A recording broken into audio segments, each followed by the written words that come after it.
작년 추석, 남편이 떠나고 집안의 모든 것들은 멈춰버렸다. 세상에 움직이는 모든 것들이 다 멈춰버린 느낌이었다. 나는 어떤 미동도 없이 자리에 가만히 앉아 있었다. 그동안 계속 악화되는 통증으로 인해 내 인생 최악의 바닥으로 떨어진 기분으로 나는 하루하루를 버티고 있었다. 이 통증이 사라지는 날이 올 수는 있을지. 내 의지만으로 해결하기 힘든 절망 앞에 우울증은 더 심해지고 있었다.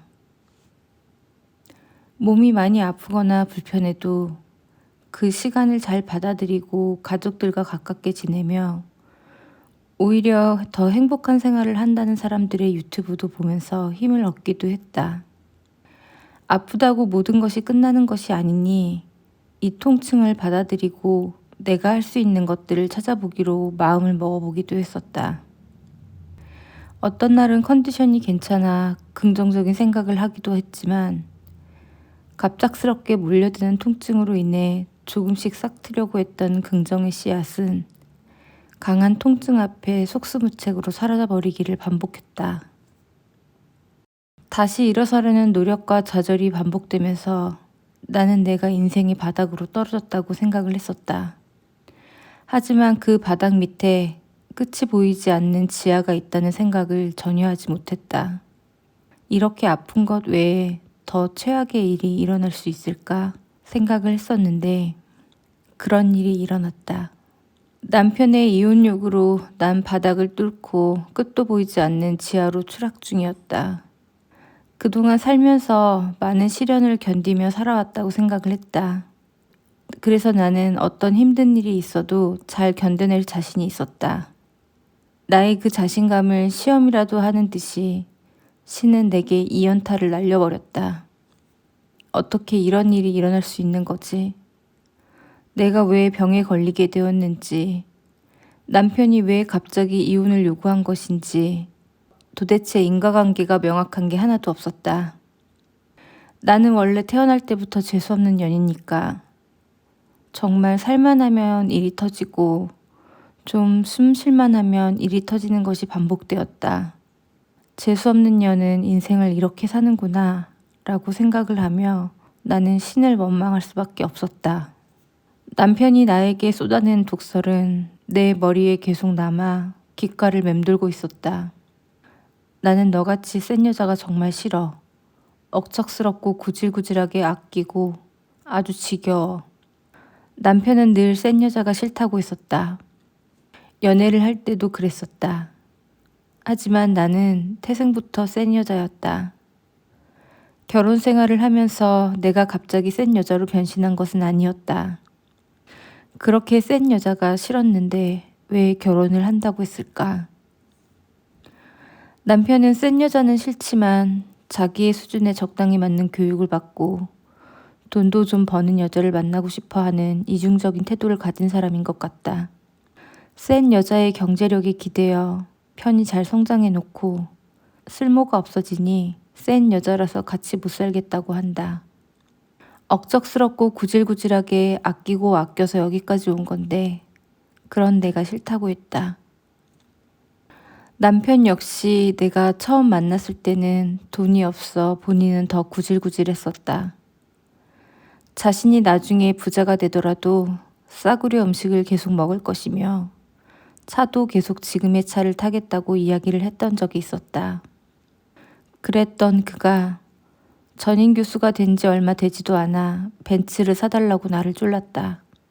남편이 예전보다 돈을 잘 벌긴 했지만 부자놀이를 할 수준은 아니었다. 아파트 대출금도 많이 있었고 미래를 위해서 나는 아껴서 돈을 모아야 한다고 늘 이야기를 했지만 내 말에는 콧방귀를 뀌었다. 소득이 옛날에 비해 조금 늘었다고 남편은 백화점에 가서 가격을 확인하지도 않고 쇼핑을 즐기기 시작했다. 나는 그런 남편에게 아울렛을 가자고 하거나 너무 비싸다고 못 사게 말리기도 했었다. 자신이 이 정도도 못 입냐며 그런 나에게 면박을 자주 줬다. 옛날에 나에게 지금과 똑같이 살겠다고 말했던 그 순수한 사람은 어디 갔고 허세에 가득 차서 물건을 아끼는 나를 구질구질해서 같이 못 살겠다고 한다. 센 여자가 너무 싫다면서 그래서 나와 못 살겠다고 이혼을 요구했다. 고분고분해지라며 이혼에 대한 나의 대답을 기다리고 있었다.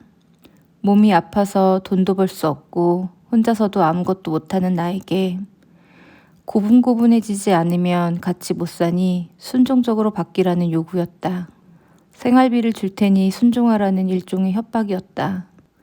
혼자서 살아갈 힘이 없는 나에게 이혼이 치명적이라는 것을 너무 잘 아는 남편은 나를 마음대로 조종하고 살거나 아니면 버리려고 시비를 걸며 싸움을 유도하고 결국 이혼 이야기까지 꺼내게 된 것이다.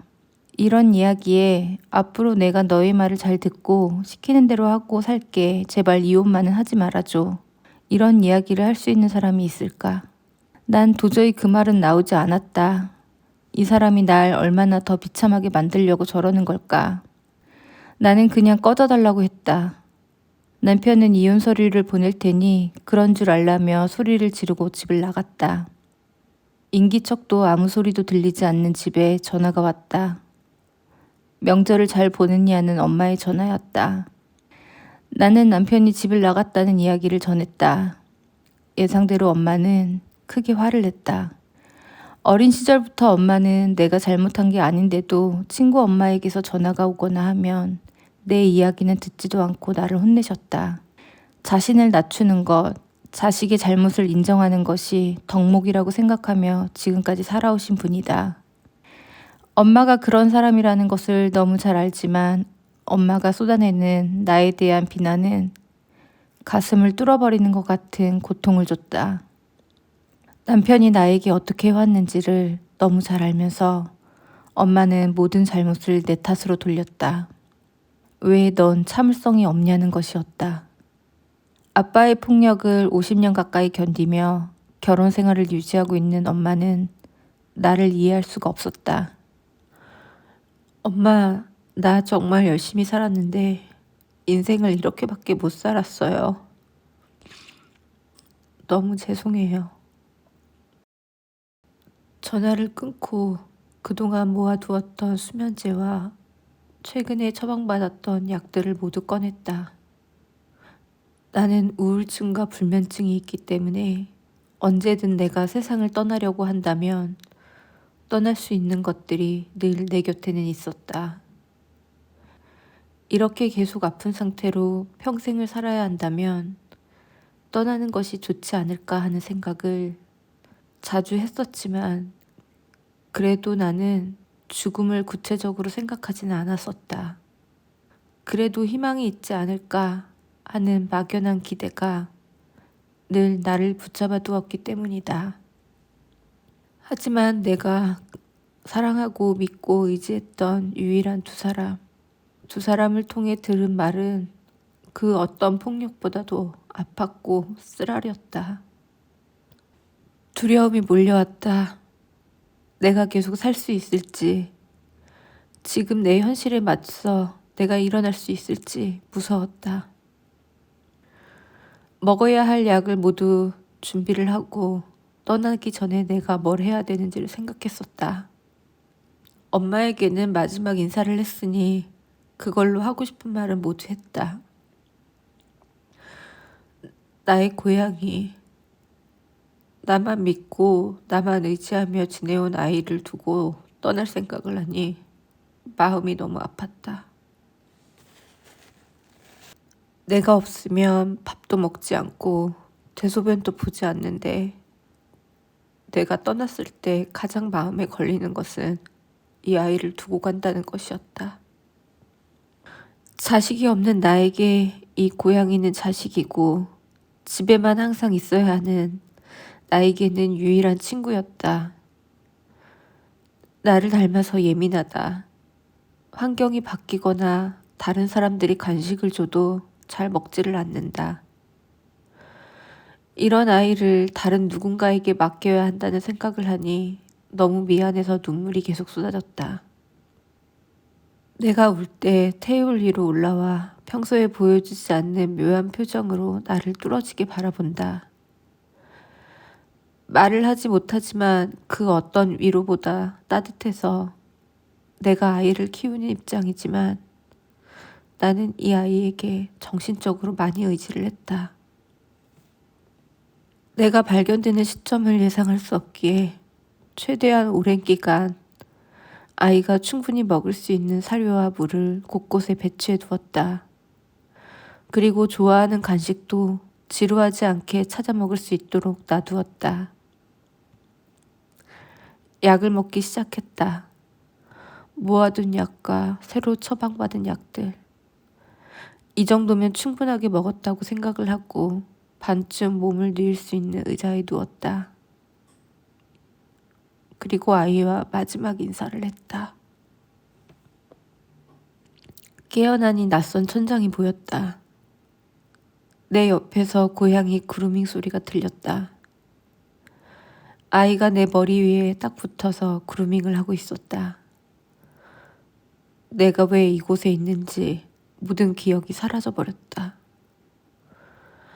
일어나 보니 나의 아이와 함께 부모님이 계시는 본가에 있었다. 정말 죽는 것도 마음대로 안 되는구나. 다시 현실을 마주해야 할 생각을 하니 너무 끔찍했다. 가족들은 나의 소식에 모두 충격에 빠졌고 명절 연휴는 그야말로 초상집 분위기였다. 나는 그날의 기억이 하나도 없다. 엄마에게 들은 이야기로는 내가 마지막에 한 말이 마음에 걸려 남동생을 급히 불러 우리 집으로 찾아왔다고 했다. 현관문 비밀번호를 몰라서 집으로 들어오지 못하고 남편에게 전화를 했지만 남편은 전화를 받지 않았다고 했다. 119를 불러 현관문을 열기 위해 우울증 환자가 자살을 한 것 같다는 신고를 했고 명절에 이런 사건이 워낙 많기에 경찰까지 함께 출동을 하며 초동 대응이 굉장히 빨랐다고 했다. 구급대원이 와도 문은 부술 수밖에 없기에 경찰이 남편과 겨우 통화를 했고 비밀번호를 알 수 있었다고 한다. 그런 상황을 뻔히 알면서도 나타나지 않는 남편의 행동에 엄마는 분노를 터뜨렸다. 아무리 미워도 함께 산 시간들이 있는데 경찰의 자살 소식에도 꿈쩍 안 하던 남편이었다. 작년 여름 남편과 엄마는 통화를 자주 했었다고 한다. 그때 남편이 내가 자살을 할 것 같다는 이야기를 자주 했다고 엄마는 이야기를 했다. 내가 자살을 할 것 같다는 이야기를 하면서도 남편은 집에 혼자 있는 나를 위해 아무것도 하지 않고 방치를 했다. 내가 자살할 것 같다는 말을 엄마에게 자주 했다는 말이 나는 너무 충격적이었다. 어쩌면 남편은 내가 스스로 목숨을 끊기를 바란 것 같기도 하다. 최근 변호사를 통해 남편의 변론서를 읽었다. 거기에는 내가 자신의 화에 못 이겨 자살을 한 것이라고 적혀 있었다. 세상에 그 어떤 사람이 자신의 화를 주체하지 못하고 죽음을 선택할까? 그만큼 남편은 내 목숨을 정말 하찮게 생각한 것이다.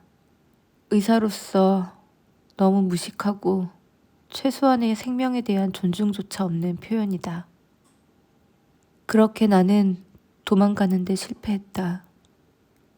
명절 연휴 마지막 날 나는 나의 아이와 함께 집으로 돌아왔다. 그날 경찰이며 구급대원이 지나간 자리를 모두 정리하고 청소를 했다. 신은 정말 내게 호락호락하지 않구나. 내게 일어난 이 엄청난 사건을 두고 나를 도망치지 못하게 살려두었다. 이미 지하세계로 나뒹굴고 있으니 다시 올라갈 수 있는 방법을 찾아야 한다. 반드시 나는 다시 일어서야 한다.